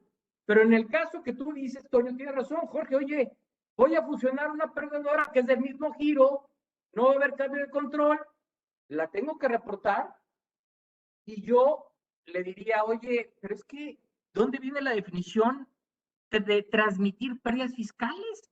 No existe. Y entonces... Sí, no se puede, no, las pérdidas no se pueden transmitir. Bueno, solamente con la decisión, ¿no? ¿Cuál Con es el decisión es la única forma. Pero tú y yo sabemos Sí, cuál pero, es el contexto, Toño. Sí, digamos, nos deja esto, o sea, yo no quiero dar los ejemplos que pienso porque no lo quiero hacer, pues, ¿no? Pero, digamos, la fusionante que tiene pérdidas, sí las puede conservar, ¿no? La fusionada nunca las puede transmitir, eso nunca puede pasar, parecería que es letra muerta, ¿no? Y en escisión ya hay reglas, ¿no? Ya hay reglas. Ya tenemos el 69 bis del código que regula transmisión indebida de pérdidas. Entonces, ¿a qué se quiso referir? Se me ocurren cosas que no voy a decir, pero pues que nos den claridad, ¿no? No, bueno, no las quieres decir para no dar ideas, pero todos estamos en el foro, sabemos a qué se refiere, ¿no? Entonces, Así es. y déjenme ir, por ejemplo, a la fracción cuarta, ¿no? Tampoco quiero dar ejemplos, pero hay muchas necesidades de flujo entre empresas que suben y bajan flujos y llegan de alguna otra manera a la persona que efectuó el primer pago. Entonces, imagínense el estar reportando esos esquemas, pues, insisto, no queremos dar ejemplos porque no queremos dar ideas, pero ahí están. El supuesto es demasiado amplio, ¿no? O esta fracción quinta, que tampoco yo no le encuentro alguna finalidad de ilusión o evasión cuando aplique un convenio para evitar la doble tributación respecto a ingresos que estén desgravados o lo estén con una tasa corporativa menor en el país de residencia del contribuyente, ¿no? Entonces, aquí reflexiones que desconocen los efectos, los beneficios fiscales de los tratados. ¿Por qué? Porque imagínense que yo aplico el tratado y aplico un tratado respecto a ingresos que no estén grabados. Holanda, pago de dividendos. Y entonces no lo reporto. Pues aquí evidentemente hay una franca contradicción entre lo que dice el código como sanción, porque no me puede desconocer los efectos fiscales del tratado, porque el tratado está por encima de la ley de impuesto a la renta. Y hasta donde tengo entendido, conforme al artículo, no sé si del cuarto o quinto de la ley de impuesto a la renta, Toño, esta no es una regla de procedimiento para poder aplicar la tasa preferencial de tratado o la exención. Entonces, llegamos, o sea, ¿cómo me pides que te informe que estoy aplicando la legislación, en este caso un tratado, ¿no? Mira, yo creo que todo tiene que analizarse completo, ¿no? Yo la lectura de esta fracción, tienes que pensar que hay una planeación para haber una reducción de impuesto en México, ¿no? O sea, a lo que voy es, o sea, claramente que estabas en un supuesto de gravamen e hiciste algo para estar aquí y bajar la tasa, ¿no? Pero Correcto. vaya, a lo que voy es un fondo de inversión administrado en un país de Europa donde inviertan europeos y si en ese país no se paga impuesto porque tiene un beneficio especial por alguna razón para llevar dinero y trabajo ahí, porque eso es lo que hacen, dan beneficios fiscales en ciertos sectores para llevar empleo y dinero. Y por alguna razón el tratado con México, ¿no? Tiene un beneficio, pues yo no creo que entres ahí. Yo creo que entra ahí cuando un mexicano se puso creativo, ¿no? Y bajó su tasa mexicana para irse para allá. Ahí es donde te debe aplicar. Pero, vaya, te digo, No lo dice, Toño. No lo dice, ¿no? Pero es que así, digamos que hay que verlo en todo el contexto, ¿no? Y mira, yo nada más aquí, antes de entrar, digo, como dices tú, no vale la pena entrar en detalle de las fracciones, pero es bien importante, hay dos verbos, ¿no? Hay dos verbos. evite y consista o involucre, ¿no? El evite, pues ese sí, nunca hay que estar ahí, ¿no? Porque estás evitándolo, ¿no? Pero lo grave es el involucre o el consista, porque pues sí puede estar fuera de tus manos, o sea, de pronto sí puede ser una consecuencia de algo el que involucre o consista, a diferencia del evite, que claramente fue para evitar, ¿no? Y en el evite, aquí el tema es que el ser neutral, aquí le vale gorro, perdón la expresión, a la autoridad si hay dolo, si hay negligencia, lo que quieras, ¿sí? O sea, tú lo haces y tú lo tienes que reportar, e insisto, es neutral, pero ya el reporte per se te pone nervioso. En la fracción sexta, tampoco, digo, ahí piensen en esquemas, los que nos están escuchando de, oye, fíjate que yo soy un manufacturero y quiero cambiar a contract manufacturer o quiero ser un limited risk distributor, entonces aguas con eso, porque lo van a tener que reportar. Oye, es que ya estaba reportado en las de precios de transferencia. Vuelvo al tema original. A la OCDE y al SAT le interesa tener la información fresca para poder disuadir, whatever that means, y evitar que se consumen este tipo de actos para el efecto de que no se daña la hacienda pública y por ende disminuyan los ingresos fiscales. Evitar constituir un EP en México, pues bueno, ya tenemos reglas, corríjanme, estoy mal, en ley, bien es cierto, todavía muchos tratados no tienen las reglas antifragmentación de establecimiento permanente que podrían aplicarle a ciertas empresas tecnológicas. La fracción 8, híjole, aquí sí, Toño, pues no es que pongamos el ejemplo, pero aquí me está diciendo que la adquisición entre partes relacionadas de activos depreciados total o parcialmente, que permita su depreciación por otra, que no es otra cosa que la revaluación de activos, pues tengo que reportarla, pero puede haber razón de negocios en esto, ¿no? Lo platicamos al principio, pero pero bueno, máxime.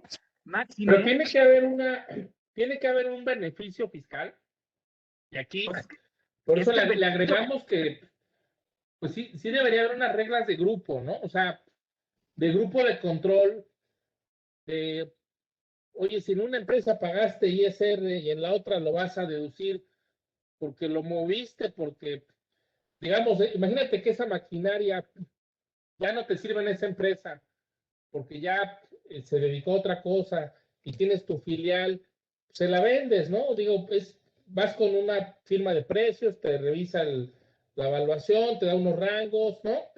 Se paga impuestos, se paga ISR, se paga IVA. O sea, yo creo que sí falta claridad aquí, Jaime, porque, ¿no? No, me queda claro, pero bueno, el beneficio fiscal del adquirente es la depreciación conforme al valor revaluado o conforme al precio revaluado, pero además lo más grave, porque no tenemos que perder de vista, es que no tenemos reglas de minimis en partes relacionadas. O sea, yo con tal de tener una acción en el grupo, puedo ser parte relacionada de 20 empresas. Entonces es gravísimo, porque a diferencia de otros países como Estados Unidos, tienen reglas de minimis en cuanto a por lo menos capital social de cada uno de los contribuyentes. Aquí con que tengas un peso en cada empresa, eres parte relacionada, ¿no? Pero esto se me hace sumamente grave, la fracción octava.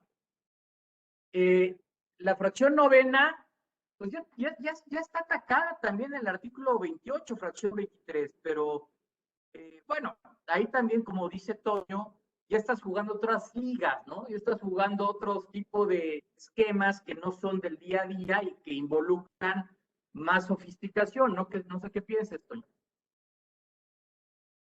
Sí, yo creo que ya está regulado, ¿no? O sea, ya traes castigos en la deducción, ¿no? Pero bueno, pues, o sea, las señales no los hagas, ¿no? Luego, la décima va de la mano quizá con la primera, que es el uso de testaferros, ¿no? Entonces, o fideicomisos en donde sabemos que no tienes la obligación de designar al beneficiario o fideicomisario en la mayor parte de las jurisdicciones y en México. La 11, esta también se me hace muy grave por la falta de claridad.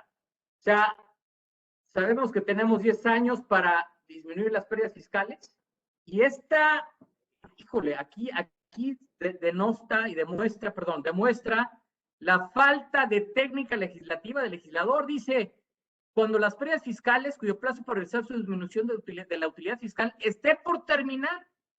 A ver, ¿es un día, 2 días, 3 días, 5 días? La interpretación que tengo yo, no la de Toño, la mía en lo personal, es que esto es en el ejercicio número 10. Cuando ves que ya no tienes para dónde hacerte y haces el refresh de las pérdidas, pero tendría que ser en el ejercicio 10. Digo, no en el quinto o en el sexto, pero es desafortunado, esté por terminar un segundo antes, 24 horas, 2 días, interpretando en forma armónica y sistemática la ley de impuesto a la renta, tendría que ser en el 10º año. La fracción... Hay industrias que son muy intensivas de capital al inicio y pues luego te llega la utilidad después, ¿no? O sea, yo creo que me imagino que cuando te dice realices operaciones, pues me imagino que son ficticias o no sé, ¿no? Pero es que vuelvo a lo mismo, Toño. Por eso te dan 10 años, ¿no? Tú lo ves con razón de negocios como contador, pero yo lo veo como abogado y te digo, oye, ¿y dónde dice que tienen que ser ficticias? O sea, parecería ser que porque hagas el refresh, tengo que reportar. Sí, no está claro cuándo está por terminar, ¿no? Es correcto. La fracción 12 evita la aplicación de la tasa del 10% de dividendos, tanto para personas residentes en México y residentes en el extranjero. Pues, no queremos dar ejemplos, pero podemos pensar con qué instrumentos internacionales podríamos evitar esto y tendríamos que reportarlo, ¿no? Las fracciones 13, de hecho, la 13 en su momento, esta figura ha sido utilizada, me tocó verla, no lo he implementado, pero se otorga el uso goce bien temporal a un arrendatario, quien a su vez le otorga el uso goce temporal al arrendador, siendo partes relacionadas, ¿no? Que es un leaseback lease. Entonces, me ha tocado verlas, más no implementarlas, y aquí sí digo, no veo la razón de negocios, ¿no? Digo, a menos que exista. Ojo, no implica que sea bueno o malo, como hemos dicho, pero esta fracción 13 sabemos qué sector trata de atacar.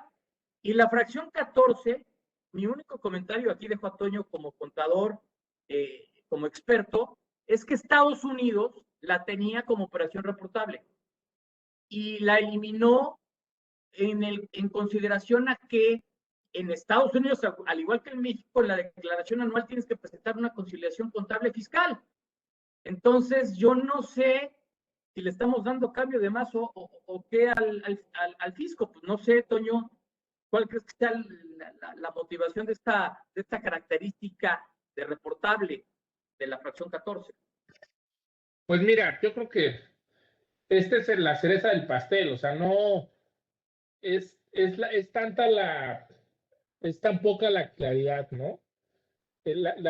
Digamos, las deducciones, en el caso de las deducciones, ¿no?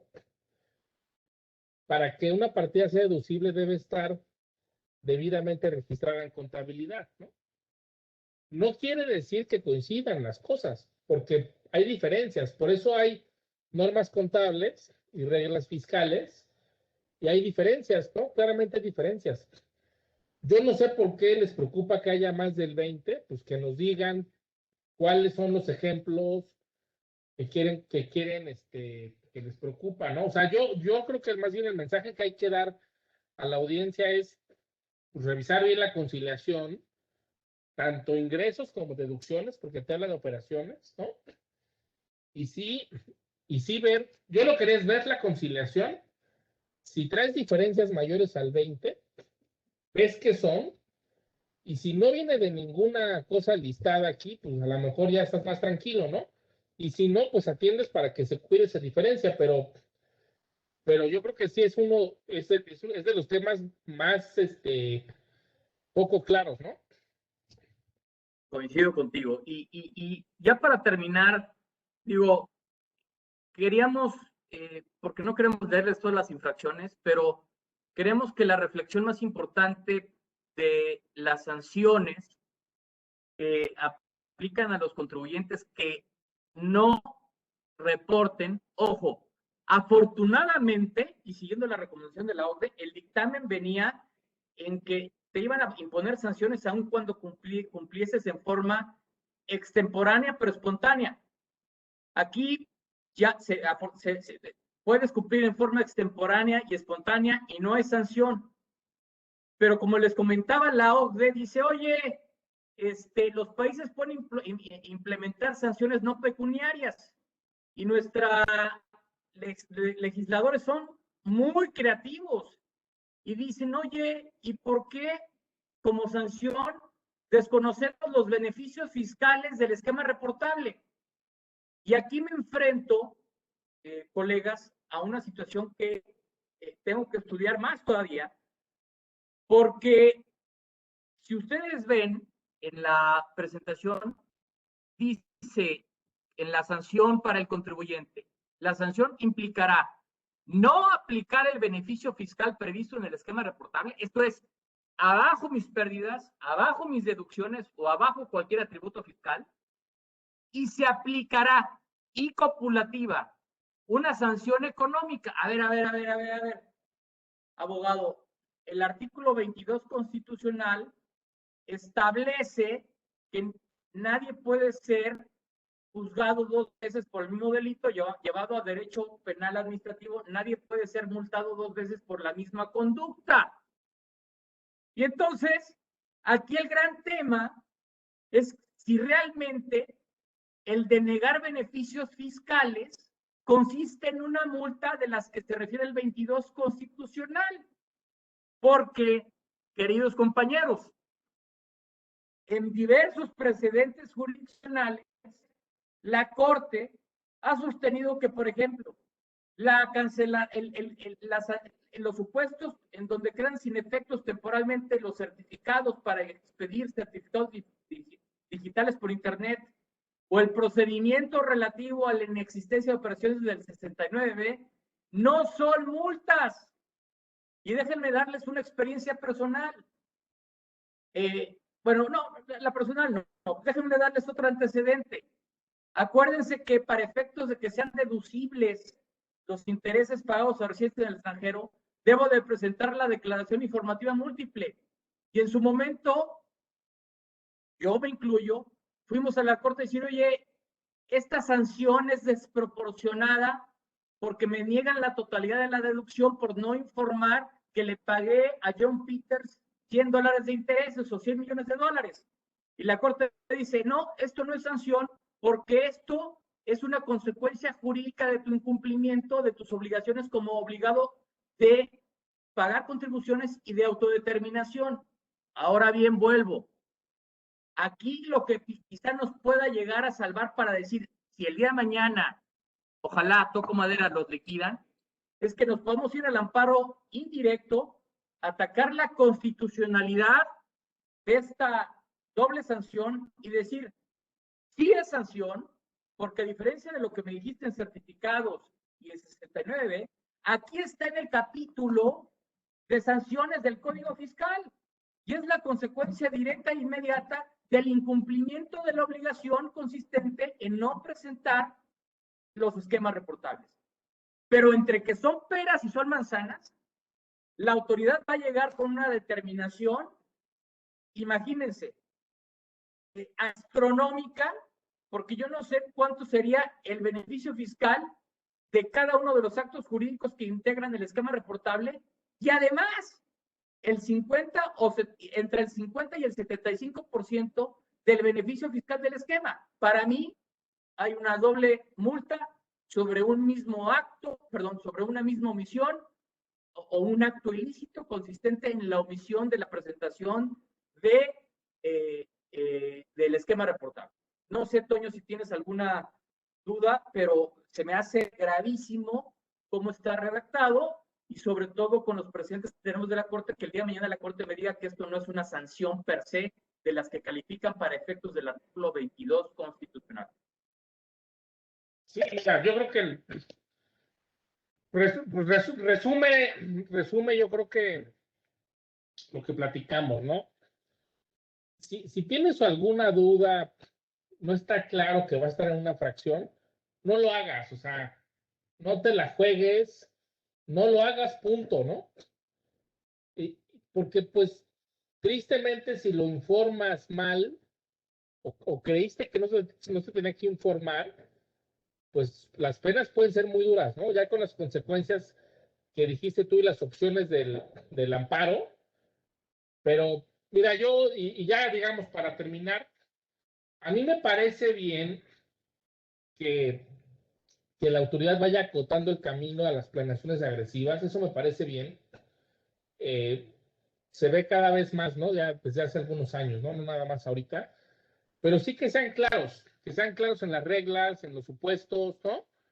Que sí nos ayuden a entender bien lo que quieren, que no nos dejen ahí volar la imaginación, porque sí deja mucha incertidumbre. Y el ejemplo de la fusión, pues dices, Era no, lo pues que te mejor decía, hago la ¿qué le fusión. decimos a Jorge? Que no haga su fusión. Oye, le van a decir la dirección general, oye, tenemos que fusionar, porque hay una razón Sí, para o sea, fusionar. ya no vas a poder hacer nada, ¿no? Dices, no, pues mejor ¿No? me quedo aquí. No, ya. Pero Pero bueno, esa sería, digo, no sé, Toño, si tienes algún comentario adicional, pero esa sería nuestra exposición. Digo, es un tema que podríamos abarcar, quedarnos para un curso literalmente de un semestre de maestría en Derecho Fiscal, pero no sé si hay alguna duda.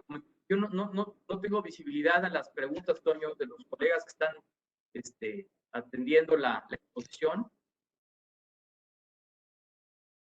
mira, me parece que ya contestamos todas. Hay una al final de Maquila, pero tú la platicaste también, de cuando platicaste el tema de la fracción, creo que es la 3, la que trae los... Sexta. Sí, o Sí, sea, si pero... quieres cambiar de ser un contract manufacturer a maquila, pues técnicamente sí tendrías que reportarlo conforme a las guías respecto de transferencia porque, digo, todo lo que involucre una reorganización o reestructura corporativa conforme a las guías de precios de transferencia, seguramente va a ubicarse en la fracción sexta, ¿eh? Pero bueno, pues creo que con eso terminamos, Jaime. Te agradezco mucho a ti y a la Barra Capítulo Nuevo León por la invitación. De igual manera, le agradezco a Juan Isidoro Luna, que nos hizo el favor de invitarnos, y a todo el auditorio que amablemente nos escuchó. Y no sé si está Juan Isidoro por ahí Aquí estoy. o ya con eso cerramos nosotros. Aquí estoy.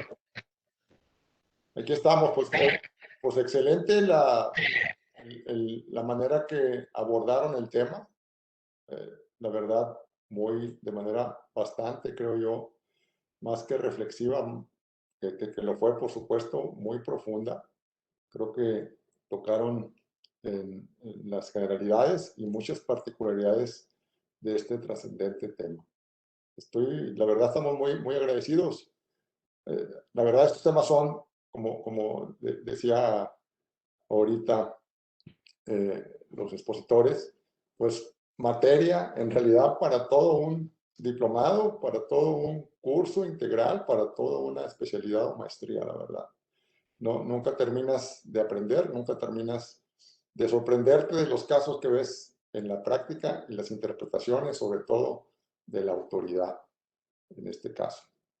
La verdad, tuvimos excelente asistencia y solamente les quiero agradecer de nueva cuenta a todos nuestros participantes que nos estuvieron muy atentos a este interesante diálogo, y les vamos a hacer llegar a sus correos un pequeño reconocimiento aquí del capítulo. Tanto No me Antonio, estoy escuchando de forma electrónica, está muy ingenioso. Bueno, el de Antonio y también, por supuesto, el de Jaime. Ahorita no se ve el de Jaime, pero también te lo vamos a hacer llegar, Jaime. Por alguna razón nos está proyectando. Lo vamos a hacer llegar a su correo con mucho gusto. Agradecerles de nuevo, digo, no termino de agradecerles, pero lo puedo hacer una y otra vez por su generosidad en compartirnos sus conocimientos, sus experiencias, dedicarnos tiempo aquí a la barra, en el capítulo, y reiterarles que las puertas están abiertas para cualquier evento que quieran participar, comentar, organizar. Siempre bienvenidos, desde luego. Muchas gracias, Juan. Preguntaban, Jaime, si o la presentación de ambos se puede compartir. Claro que sí, Bueno, claro que sí. aquí está el reconocimiento para Jaime. Por favor, para todos aquellos interesados, manden un correo a la barra. En cualquiera de nuestras redes pueden encontrar ahí el correo. Es organización@bma-nl.org. Y con mucho gusto ahí Priscila, a quien agradecemos también su apoyo logístico en la transmisión, Priscila Flores, se los hará llegar a todos ustedes. Les recuerdo que estos eventos se están grabando y se suben a nuestro capítulo de YouTube. Lo encuentran muy fácil, capítulo Nuevo León, barra mexicana, Colegio de Abogados, para que los puedan consultar, volver a ver, compartir si gustan. Muchísimas gracias de nuevo, mi querido Jaime. Gracias y saludos a todo el público y a los que están conozco una. Muchas gracias, Antonio. Muchas gracias. Gracias, Juan Isidro, por la invitación. Saludos a todos, gracias. Estoy seguro, no estoy seguro, pero creo que eres el primer contador que nos apoya en nuestra gestión aquí de un año.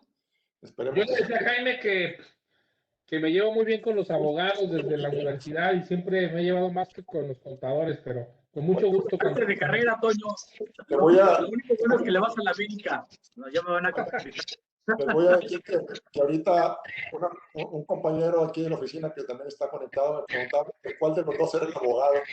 Entonces, eso quiere decir que los dos, por supuesto, manejan indistintamente tanto Jaime temas económicos, contables y por supuesto, Antonio, temas jurídicos, fiscales. Muchísimas gracias de nuevo, un abrazo. Gracias. Hasta luego. Hasta luego, abrazo. Nos vemos la próxima. Hasta luego.